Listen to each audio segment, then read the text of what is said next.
कहते हैं कि अत्यधिक चाह और लोभ से हम वो सब कुछ गवा देते हैं जो ईश्वर ने हमें दिया है। बहुत समय पहले की बात है, एक गांव में एक गरीब पत्थर तोड़ने वाला रहता था। उसका काम था पहाड़ों से बड़े बड़े पत्थर तोड़कर उन्हें बेचकर अपना और अपने परिवार का पेट भरना। दिन भर कड़ी मेहनत करने के बावजूद उसके पास हमेशा बहुत कम साधन रहते। वह अक्सर भगवान से प्रार्थना करता, हे प्रभु, मैं बहुत दुखी हूँ, मुझे किसी और की तरह सुख संपत्ति दीजिए। पहला वरदान, राजा बनना।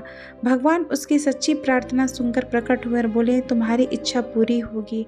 अगले ही पल पत्थर तोड़ने वाला एक राजा बन गया। उसके पास महल था, सोने चांदी के खजाने थे, नौकर चाकर थे। वह बहुत खुश हुआ, लेकिन कुछ दिनों बाद उसने देखा कि सूरज की तपिश से उसके सैनिक परेशान हो जाते और उसके रथ की सवारी भी कठिन हो जाती। तब उसने सोचा, राजा से बड़ा तो सूरज है। दूसरा वरदान, सूरज बनना। भगवान ने उसकी इच्छा पूरी की और वह सूरज बन गया। अब उसकी किरणों से पूरी धरती रोशन होने लगी। वह और भी अधिक शक्तिशाली महसूस करने लगा।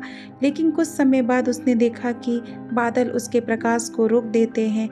लोग उसकी तपिश से परेशान नहीं होते क्योंकि बादल बीच में आ जाते हैं। तब उसने सोचा, सूरज से भी बड़ा तो बादल है। तीसरा वरदान, उसने भगवान से बादल बनना मांगा। भगवान ने फिर उसकी इच्छा पूरी की, लेकिन फिर उसने देखा कि तेज हवा उसे इधर उधर उड़ा देती है। तब उसे लगा, बादल से भी बड़ी तो हवा है। उसने चौथे वरदान में भगवान से हवा बनना मांगा। भगवान ने उसे हवा बना दिया। अब वह तूफान की तरह बह सकता था, पेड़ों को गिरा सकता था, समुद्र की लहरों को उग्र बना सकता था। लेकिन एक दिन उसने देखा कि एक पहाड़ उसकी पूरी ताकत को रोक रहा है। चाहे वह कितना भी जोर से बहता, पहाड़ अडिग खड़ा रहता। उसने सोचा, हवा से भी बड़ा तो पहाड़ है। उसने भगवान से पांचवा वरदान, पहाड़ बनना मांगा। भगवान ने उसे पहाड़ बना दिया। अब वह विशाल और अटल था। उसे लगा, अब मुझसे बड़ा कोई नहीं। लेकिन तभी उसने देखा कि एक गरीब पत्थर तोड़ने वाला आया और हथौड़े से उसकी चट्टानों को तोड़ने लगा। वह हैरान रह गया। वह बोला, ओह, सबसे बड़ा तो पत्थर तोड़ने वाला ही है।